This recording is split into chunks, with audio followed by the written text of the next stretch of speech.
Entraremos en el tiempo de deporte, pero comenzamos con la actualidad general, aunque con José Luis Arranz también vamos a hablar del Córdoba, porque así llevamos haciéndolo de manera habitual. José Luis, buenos días. Buenos días, Amparo. Hablaremos del Córdoba, pero no sé si antes prefieres que tratemos otros temas. Vamos a empezar por la prioridad cronológica y empezamos como siempre con el decano, con el diario Córdoba. Perfecto.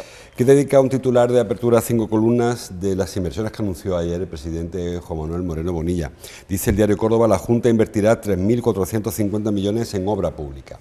Es un anuncio que hizo ayer el presidente de la Junta. El plan se llama Andalucía en Marcha, y habló el presidente Moreno de que se van a poner a disposición de este plan 3.450 millones, como hemos leído en el Córdoba, para obra pública.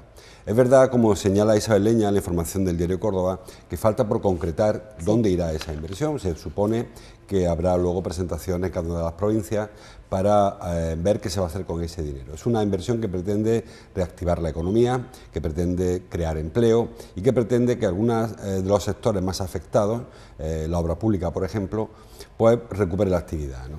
Entonces, en el caso de Córdoba, como digo, está por concretar a dónde va a ir el dinero destinado, el dinero que corresponda a Córdoba y a qué inversiones. Sí que se anticipa ya algo. Lo ha hecho, como digo, Isabel Leña, y hay algunos proyectos que, o bien porque están ya iniciados, o bien porque son antiguas pretensiones y promesas políticas, pues van a entrar en este paquete. Por ejemplo, el tema de la obra pública, la vía pública, una carretera que viene siendo muy demandada, el variante de las Angosturas, a la altura de Priego de Córdoba, parece que sí que entrará en este paquete por fin. Sí. Ya está, hace mucho tiempo que está la obra en marcha, pero falta ponerle el dinero necesario y completarla. También la ampliación del área logística, que es una zona de Córdoba en el que se han puesto muchas esperanzas. Esta conversión de Córdoba en una ciudad, hemos hablado alguna vez de este asunto, ¿no? Donde se instalen empresas de distribución, donde partan los envíos de mercancías para todo el sur de España, incluso para el norte de África, que no acaba de despegar, ¿no? Sabes que hubo un cambio hace poco muy interesante cuando se decidió dejar abrir el abanico. Hasta ahora solo se pueden alquilar parcelas, se abrió el abanico a la venta de parcelas, que permitiría pues que empresas de un volumen importante les pareciera interesante el proyecto. Bueno, pues parece que habrá una inversión también dentro de este plan de Andalucía en Marcha para reactivar o activar definitivamente el área logística. Es verdad que el plazo es a medio largo, a 8 años, pero este plan que ya presentó Juanma Moreno, que es para 3 ejercicios, 21, 22 y 23, pues incluye una primera fase muy importante para este plan logístico de Córdoba. También se va a hablar de alguna obra muy demandada, por ejemplo el puente de Villa del Río, que se va a rehabilitar, también está ya en licitación. Es una obra interesante que, bueno, también se destina un dinero importante. Yo supongo que habrá más patrimonio, no solamente este. Digo que habrá luego una concreción mayor de los proyectos que entran en este plan de Andalucía en Marcha. Y luego obras que también han comenzado, por ejemplo la sanitaria.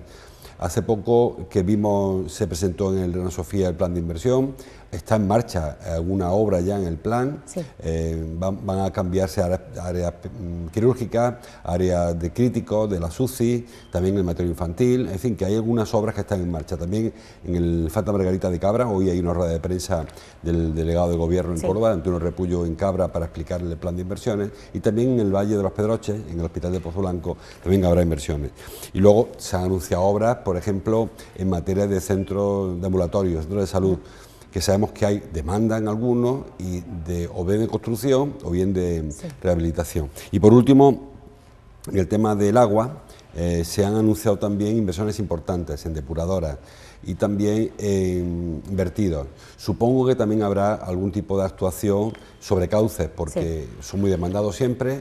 Ahora empieza la época de lluvia, un verano que ha sido muy seco, como todos los veranos, los cauces están llenos de maleza y bueno, esperemos que no ocurra lo que ocurre en muchos otoños, que llega la lluvia tormentosa, la lluvia del torrente y provoquen inundaciones. Y de golpe. Y provoca una inundación. Y alguna cosa más en materia educativa. Destacar quizá la nueva construcción de la residencia de la Aduana, que es una residencia que está actualmente en los colegios provinciales del Parque Figueroa, y se le va a ubicar en un barrio nuevo, del que hablaremos ahora después, en la zona de Baldomero Moreno, la zona del Vial, ¿no? Bueno, pues se traslada ese edificio, que está ocupando uno de los edificios de los colegios provinciales, se traslada ahí. También parece que será dentro de este plan. Repito, falta concreción. No sabemos cuánto corresponderá a Córdoba de esos 3.400 millones, si será el 10%, que es prácticamente la población que le corresponde a nuestra provincia, serían 350 millones de euros, que dan mucho de sí. Pero hay que concretar a qué va. Y ¿Para sobre dónde va todo, ese dinero? anunció ayer Juanma Moreno, presidente, que habrá una aportación público-privada, es decir, se va a solicitar aportación de las empresas, en torno a unos 1.000 millones de euros. ¿Qué significa eso? Significa que habrá proyectos que en lugar de afrontarse con dinero público, se harán con dinero privado a cambio de alguna concesión. Es decir, ocurrió por ejemplo la Ronda de Poniente. Una empresa construye la Ronda de Poniente y luego se le adjudica su mantenimiento. O una empresa levanta la de la justicia, luego se le adjudica su mantenimiento. Con lo cual no sale de dinero público inicialmente, pero sí que al final se le acaba pagando. Lógicamente la empresa no lo va a hacer porque sea una ONG, una ciudad de la justicia. Cuando se hacen las cuentas se ve que la colaboración público-privada no siempre está rentable, porque en ocasiones cuando luego se va sumando qué se le va a dar a la empresa a cambio de lo que adelantó, sale muchísimo más dinero. Pero es verdad que no es lo mismo aportarlo de una vez, aportar 500, 600 millones de euros, que hacerlo durante 40 o 50 años, que es como al final se acaban acometiendo estos proyectos. Habrá que esperar la concreción, yo supongo que será pronta, que será rápida, supongo que habrá un consejero.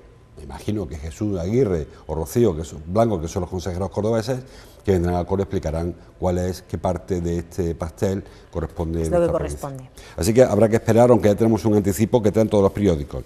Me he quedado con el del diario Córdoba, pero también lo trae el diario El Día en la portada. El gobierno, no, ¿dónde está? Bueno, por ahí anda también. Así, con la foto. Inversiones para frenar la crisis, titula el diario El Día, y a veces también la foto de portada. La Junta moviliza 3.450 millones contra la crisis. Una información importante que espero que no sea la única y que también vengan fondos por parte del Gobierno Central y que también el Ayuntamiento aproveche sus presupuestos, que también hablaremos algo de presupuestos del Ayuntamiento para reactivar la economía. Más cosas.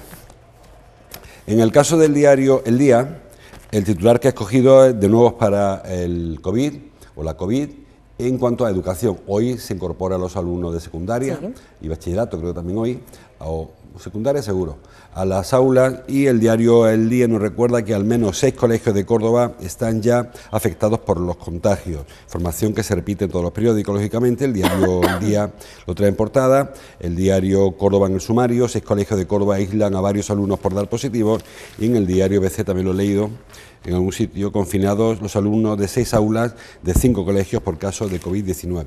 Bueno, es algo que se va repitiendo en estas primeras semanas de curso. Supongo que con el tiempo se tranquilizarán las cosas y se estacionarán, pero en principio estamos conociendo muchos casos. Actualmente en Córdoba, el Colegio Salesiano, el San Vicente Ferrer, la Torre Malmuerta, Eduardo Lucena y en Oreña ya tienen aulas confinadas. Bueno, más que confinadas, aisladas. Los grupos burbujas que se crearon en torno a los alumnos para que haya unos contactos siempre los mismos, pues han sido aislados en sus casas. En algunos casos también profesores. Además de estos colegios, de estos 5 que hemos relacionado, hay 2 colegios más, el Virgen del Carmen y el Trinidad Sansueña, que tienen algún caso. Pero no son casos en los que se supone que haya habido contagios, de manera que solamente han sido los alumnos o los profesores los que han sufrido el aislamiento, porque no ha habido, en el caso de los profesores, no llegan a incorporarse siquiera, estaban con alguna duda sobre su contagio, se han quedado en casa, con lo cual no ha habido posibilidad de transmisión.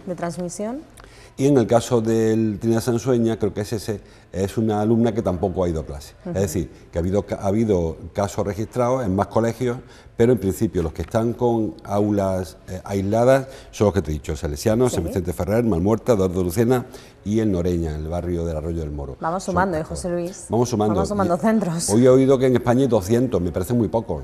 Que si en Córdoba hay 5, me parece muy poco 200 en toda España, porque no es la población el equivalente, ¿no? Creo que va a haber muchos más casos, lamentablemente, y sobre todo habrá que esperar 15 días que los alumnos se asienten en sus aulas y que empiecen a registrar síntomas, porque si no hay síntomas no va a haber pruebas.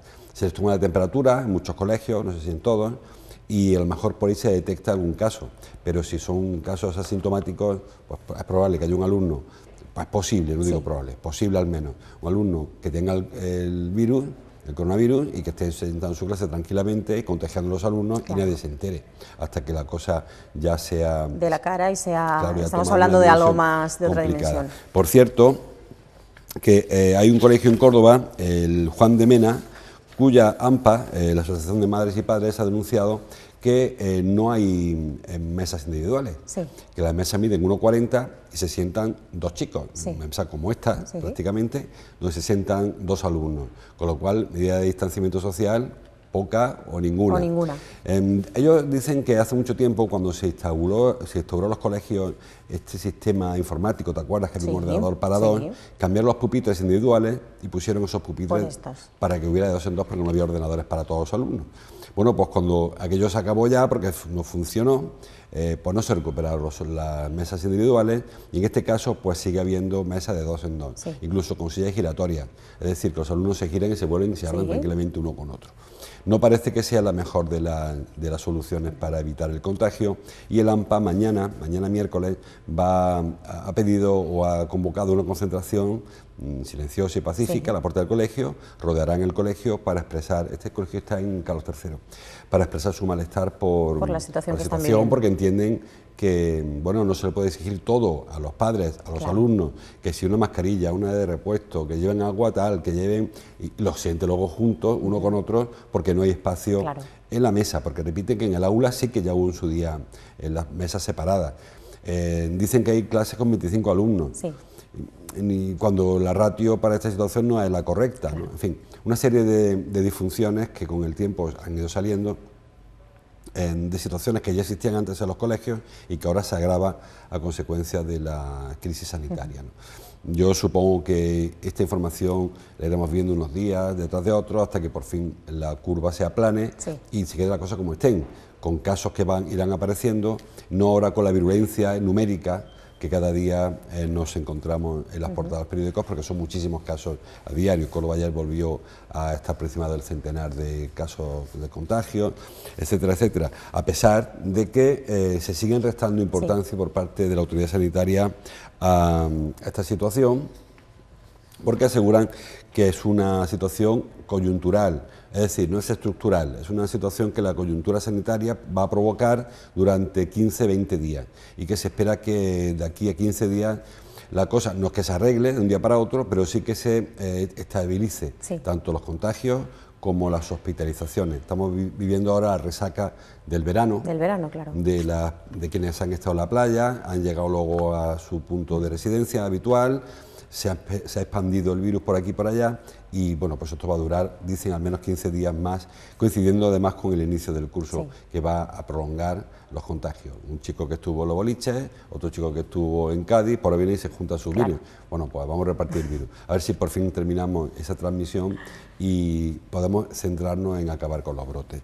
Hablando de la COVID, hoy, creo que lo he leído en Cordópolis, que Santa Eufemia, el municipio de Santa Eufemia, registra la tasa de incidencia de COVID más alta de Andalucía en los últimos 14 días, lógicamente en proporción a sus habitantes. Eso es lo que te iba a comentar, digo, pero, teniendo en cuenta el número de habitantes que tiene. Eso es, en Córdoba creo que estamos en 400 por cada 100.000 y en Santa Eufemia están en 5.500 por cada 100.000, porque son muy pocos, son muy pocos habitantes. Realmente ha habido 34 casos en una residencia de ancianos, que es lo que más preocupa, son 22 residentes y 12 trabajadores, y eso disparó las cifras en el municipio, ¿no? Luego creo que hay otros 10, 12 más, creo que son en total 42, son 34 de la residencia y 8 fuera del pueblo. Bueno, pues solo con 8 ya disparan las cifras hasta ser el municipio andaluz con mayor tasa de incidencia en los últimos 14 días.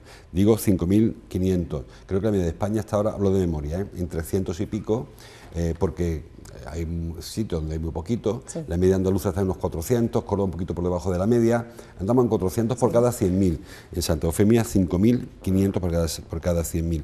Y el segundo municipio que preocupa en porcentaje es el de Luque, pero también pasa igual, que son 54 casos solo, pero claro, una población muy pequeña que hace que la tasa de contagio esté en 1.800 por cada 100.000. Porque la población de Luque también es pequeña, ¿no? Es decir, que no solamente hay que mirar la tasa porcentual, sino el número absoluto, porque, claro, aunque la tasa se dispare, que haya 54 casos, se supone que tiene nombre y apellido, que está muy controlado y que es fácil de controlar, de disminuir. Yo creo que cualquier municipio querría tener 200 casos, aunque tuviera un porcentaje muy elevado, porque controlan, ¿no? Pero más cuando tienen 1.500, 2.000, que es más difícil de controlar y de prevenir su transmisión por el pueblo, ¿no? Que es lo que más preocupa en este momento. Bueno, hay muchas cosas de COVID, si da tiempo leemos alguna más, si no, dejamos por ahora. Y el diario ABC, el titular, lo hemos visto ya, es el de Juanma Moreno, pero trae la portada del Córdoba, la referencia que tú decías al fútbol. Al fútbol. Titula: el juez, se refiere a Fernando Caballero, el juez desbloquea la inscripción de Unión Futbolística Cordobesa, con foto para el magistrado del mercantil número 1 de los de Córdoba. Bueno, esa es una información que no sorprende a nadie, todos la esperábamos. Sí, quizá la forma en la que se ha hecho público, una información que elaboran Javi Gómez y Piluca y Pilar García Vaquero en ABC, hay que felicitar por ello, los dos han hecho un trabajo excelente y una primicia informativa. Digo que al final ha salido un poco de sopetón. El juez, como sabes, está nombrado hace muchísimo tiempo, nombrado y recusado, por cierto, hace muchísimo tiempo, y estaba el hombre dándole vuelta al sumario hasta que volvió de vacaciones, luego cogió unos días para estudiarlo y de pronto ha soltado una retahíla tremenda de resoluciones, de autos que ha puesto fin a todo el proceso. Había en torno a 5, 6, 7, 10 o 12 recursos sobre la mesa que tenía que ver el juez Fernando Caballero y lo he visto todo de un plumazo. Ha seguido un orden cronológico, es cierto, pero todo lo ha resuelto de un plumazo. Había dos recursos que presentaron en su día Beaton, sabes que es la empresa de Zulategui y Oliver, presentaron Beaton y esta empresa de aceite de marmolejo, que se llama Aceite García de la Cruz, que le prestó 1 millón de euros a Jesús León, y Jesús León puso como aval al Córdoba, con lo cual el Córdoba tiene ahora un problema porque este hombre lógicamente no devolvió aquello. Bueno, pues estas dos, Beaton y Aceite de la Cruz, presentaron un recurso contra el nombramiento ya de Fernando Caballero. ¿Recuerdas que el otro juez, el anterior, Fuentes Bujalance, lo recurrió Madeleine Entrana? Y ahí sí que prosperó el recurso porque, bueno, había una imparcialidad manifiesta. Este hombre se le fue un poco, le salió a los colores por todos lados, blanco y verde, y se notaba que era muy cordobesista. Juez y parte, ¿no? Sí, y entonces se recurrió su nombramiento y se le apartó de la causa. Entonces se nombró a este hombre, a Fernando Caballero, pero también fue recurrido, tanto por Beaton como por Aceite. Según parece, porque ellos entendían que había también una enemistad manifiesta hacia ellos, porque este hombre fue quien se encargó del primer concurso de acreedores, aquel por el que llegó Carlos González al Córdoba. Y bueno, entendían que aquello, bueno, daba pie a pensar que ya tenía un poco la sentencia antes de empezar. Que ya tenía el camino claro, porque trazado. Ya había una enemistad y es una de las causas de recusación. Bueno, pues se encontró Fernando Caballero con esos dos incidentes de recusación y los dos los ventiló ayer sin problema. Inadmitidos los dos, con lo cual sigue para adelante. Luego se encontró con otro recurso, también de Beaton, que ha perdido los 3 que tenía presentados, en el que recurría el auto de Fuentes Bujalance, que autorizaba la venta de unidad productiva, que autorizaba el proceso de venta de unidad productiva. Bueno, pues en este caso el juez Caballero también ha vuelto a inadmitir este recurso. Además, no tiene nuevo recurso, o sea que se cierra aquí el procedimiento judicial. Es el final del camino. Con lo cual la venta es posible, así que también resuelto. Y luego había otros 5 recursos más que habían presentado la Federación de Fútbol, Beaton de nuevo, Azabeco, que es la empresa de Carlos González. Hay trabajo ahí, José Luis. Aceite García de la Cruz y Joaquín Viguera, o sea que tú sumas recursos y te salen un montón de recursos. Y estos eran el recurso contra la venta de la unidad productiva y en concreto a Infinity.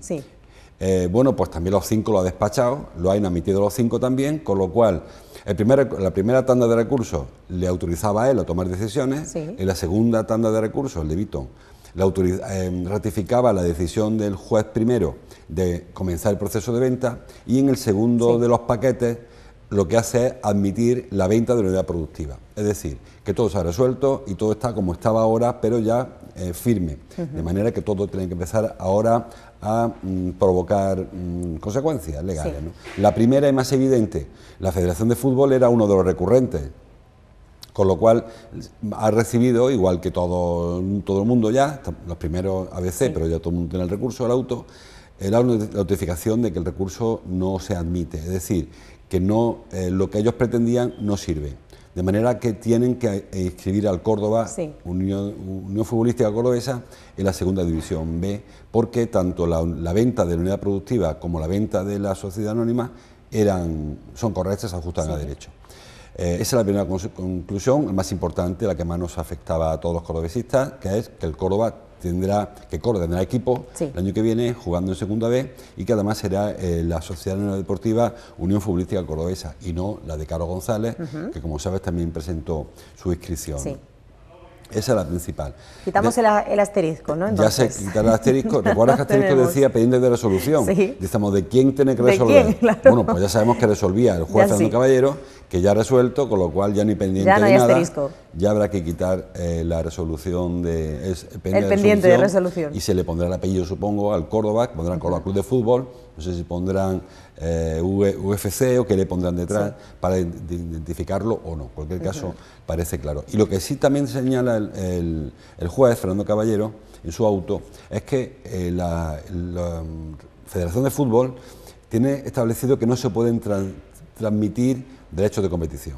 Sí perjudican la competición, el espíritu de la competición, ¿no? Pero deja claro que no queda claro en su reglamento que no se puede hacer la operación que ha hecho el Córdoba. Es decir, aquí se trataba de aplicar la ley mercantil, la ley que se elabora para las empresas, a un equipo de fútbol, a un club de fútbol.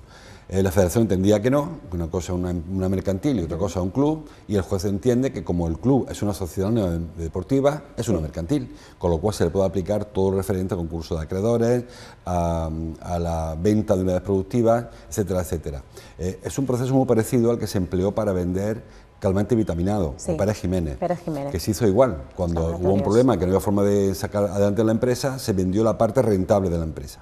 Hemos hablado también de esto, sus patentes, sus trabajadores, sus maquinarias, etcétera. Y la parte, el pasivo, se quedó ahí a ver cómo se resolvía. Ahora el Vitón ha perdido los 3 recursos que tenía presentados, Azabeco ha perdido el suyo también, Azabeco Carlos González. El juez, además, en el auto, creo que lo refleja, siga los procesos penales abiertos, entre ellos el de Carlos González y el de Jesús León, que tiene procesos penales abiertos por su gestión en el club. Y también queda claro que la única sociedad que puede hoy por hoy ofrecer fútbol y mantener la continuidad del club es Unión Futbolística Cordobesa. Con lo cual, o como se llame, algo parecido, sí, futbolística, lo he dicho bien. Con lo cual el pleito está cerrado, aunque yo ya anticipo que alguien recurrirá.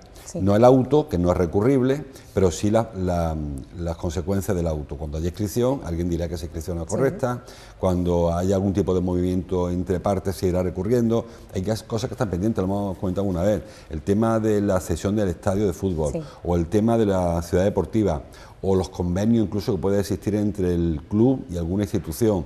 Todo eso se firmó con la anterior sociedad y se supone que habría que rectificarlo o empezar de principio. Seguro que irán apareciendo algún tipo de flecos que irán resolviéndose. Pero lo que el juez dijo ayer es que, lo que firmó ayer, que se ha hecho público hoy, es que la inscripción tiene que producirse de la manera en la que se recogió en su día ya. Eso fue noviembre, fue agosto incluso, hubo una recusación. Todos esos autos pues, fueron correctos, se ajustan a derecho, con lo cual el pleito está zanjado. Se queda ahí. Por ahora. Supongo que habrá una cosilla más, pero por ahora se queda Esa es la situación que hay ahora mismo. Un par de asuntos todavía para terminar. Dice el diario Córdoba, con foto, una foto que firma, si lo veo, Paco González, un nuevo barrio junto a Chinales, y en la foto pues se ve al alcalde, al presidente de urbanismo y al responsable de la empresa paseando por esa zona, ahí lo tenemos. Esa zona es la que corresponde, anteriormente estaba ahí la fábrica de Baldomero Moreno, de aceite y de mayonesa y de la salsa de Baldomero Moreno. Es una zona que, bueno, la fábrica, como sabe, acabó regular, tirando para mal. Aquello se echó abajo y se ha urbanizado la zona.